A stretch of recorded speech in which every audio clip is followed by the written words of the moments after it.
जय माई की जय Shri Ram. Welcome back to the channel Kakka ji कहन। मैं हूं आपका होस्ट और आपका दोस्त श्री कृष्ण जायसवाल। आप सभी को गणेश चतुर्थी की हार्दिक शुभकामनाएं। आज की ये कहानी, आज का ये किस्सा गणेश चतुर्थी से ही रिलेटेड है और आज की जनरेशन के बच्चों ने ये कहानी ना के बराबर ही सुनी होगी या इस कहानी के बारे में कुछ पता होगा। तो जो भी नई जनरेशन का बच्चा ये देख रहा है, प्लीज इस कहानी को एंड तक सुनिएगा और कमेंट करके जरूर बताइएगा कि ये कहानी आपको कैसी लगी। आप सभी को गणेश चतुर्थी की कहानी तो पता ही होगी, पर ये कहानी बहुत ही कम लोगों को पता है। एक रात की बात है, गणेश जी भोजन कर कर अपने वाहन मूषक पर बैठकर कहीं से लौट रहे थे। उनका वाहन मूषक एक सांप से टकरा गया और गणेश जी अपने मूषक से गिर गए। उनकी पोटली जिसमें प्रसाद के मोदक भरे हुए थे, वो पोटली फट गई और पूरे मोदक जमीन पर गिर गए। और उस वक्त गणेश जी के गिरते समय चंद्रदेव उन्हें देख रहे थे और जोर जोर से हंस रहे थे। गणेश जी को बहुत बुरा लगा, उनको बहुत गुस्सा आया और इसी गुस्से के कारण उन्होंने चंद्रदेव को एक श्राप दे दिया कि आज के दिन तुम्हें जो भी देखेगा उसके साथ बहुत बुरा होगा, उस पर मिठिया दोष लगेगा। इस मिठिया दोष को ये कहा जाता है कि आप पर झूठा आरोप लगेगा। और ये भी बोला कि अब तुम्हारी जो रोशनी है वो लोगों के जीवन में बदनसीबी लाएगी, तुम्हारी रोशनी को मैं तुमसे छीन लेता हूँ। कहानी में आगे बढ़ने से पहले एक सवाल ये उठता है कि ये मिठिया दोष क्या है। इस मिठिया दोष का ये मतलब होता है कि अगर आपने गणेश चतुर्थी के दिन चंद्रमा को देख लिया, उनकी रोशनी आप पर पड़ गई, तो आप पर झूठा आरोप लगने से कोई नहीं रोक सकता। इसका जीता जाता उदाहरण हमारे भगवान श्री कृष्ण है। हाँ जी, हमारे भगवान श्री कृष्ण ने एक बार गणेश चतुर्थी की रात को चंद्रमा देख लिया, उन पर चंद्रमा जी की रोशनी पड़ गई, मगर उनको ये बात याद नहीं रही। उन पर श्यामंतक मणि चुराने का झूठा आरोप लगा। हाँ जी, श्यामंतक मणि यानी कि एक रत्न, एक बहुत ही प्रीशियस रत्न, उसका चुराने का झूठा आरोप लगा। बाद में श्री कृष्ण जी को याद आया कि गणेश जी का दिया हुआ श्राप सच हुआ। और वो श्राप क्या था?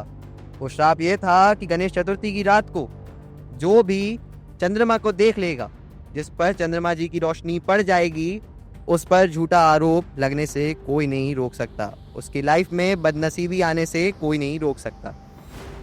तो ये है मिठिया दोष। अब कहानी में आगे बढ़ते हैं। उस श्राप के बाद लोग बहुत डर गए।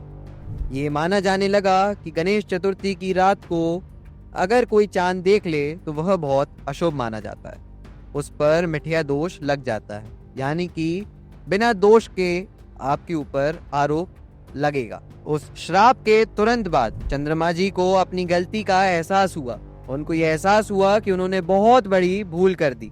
वह तुरंत आकर उन्होंने गणेश जी से माफी मांगी और ये बोला कि प्रभु मुझे माफ कर दीजिए, ये श्राप खत्म कर दीजिए, कुछ करिए ऐसा कि मेरी रोशनी वापस आ जाए। लेकिन गणेश जी कहाँ मानने वाले थे, उनको बहुत गुस्सा आया हुआ था। बहुत बार उनके वाहन यानी कि मूषक द्वारा मनाए जाने के बाद जब मूषक ने उनसे ये कहा कि प्रभु चंद्रमा की रोशनी के बिना संसार अधूरा है, रात में रोशनी कहाँ से आएगी, तब कहीं जाकर गणेश जी को ये लगा कि हाँ, ये श्राप को मैं खत्म तो नहीं कर सकता हूँ, लेकिन कम जरूर कर सकता हूँ। उन्होंने चंद्रमा जी को ये बोला कि आप इतने बड़े देवता होकर किसी पर हंस रहे हैं, ये बात बहुत गलत है। मुझे इसी बात पर गुस्सा आया और मैंने आपको ये श्राप दे दिया। अब इस श्राप को मैं खत्म तो नहीं कर सकता हूँ, लेकिन कम जरूर कर सकता हूँ। उन्होंने ये बोला कि आपके श्राप को मैं कम कर कर ये कर सकता हूँ कि आपकी रोशनी धीरे धीरे आती रहेगी और धीरे धीरे जाती रहेगी। उस समय के बाद से आज के समय पे भी गणेश चतुर्थी की रात को लोग चांद को देखने से बचते हैं। ये माना जाता है कि चंद्रमा को गणेश चतुर्थी की रात में देखना बहुत ही अशुभ है। गणेश जी ने ये भी बोला था कि अगर जिसने गणेश चतुर्थी की रात को चंद्रमा की रोशनी देख ली है, जिन पर चंद्रमा जी की रोशनी पड़ गई है, वो मेरी कहानी और मेरी आरती को सुनकर उस दोष से मुक्ति पा सकते हैं, जिस दोष का नाम था मिठिया दोष। इस कहानी से हमें ये सीख मिलती है कि चंद्रमा जी को सौंदर्य और अहंकार का प्रतीक माना जाता है, और वहीं पर गणेश जी के उस श्राप को, अहंकार को तोड़ना माना जाता है। क्योंकि जब भी हम किसी के बाहरी रूप को देखकर उसका मजाक उड़ाते हैं, हमारे जीवन में झूठे आरोप और परेशानियां आना निश्चित होता है, वो आना ही आना है। तो कभी भी किसी का बाहरी रूप देखकर उसका मजाक ना उड़ाएं। हो सके तो उसकी मदद करें, कोई गिर गया हो तो उसकी मदद करें, किसी का कोई सामान ज़मीन पर बिखर गया हो तो उसकी मदद करें। और ऐसे ही और मोटिवेशनल स्टोरीज़, ऐसे ही और स्पिरिचुअल स्टोरीज़ और पॉडकास्ट के लिए हमारे चैनल कक्का जी कहन को सब्सक्राइब कर लीजिए। हमें इंस्टाग्राम पर सेम हैंडल नेम के साथ फॉलो कर लीजिए।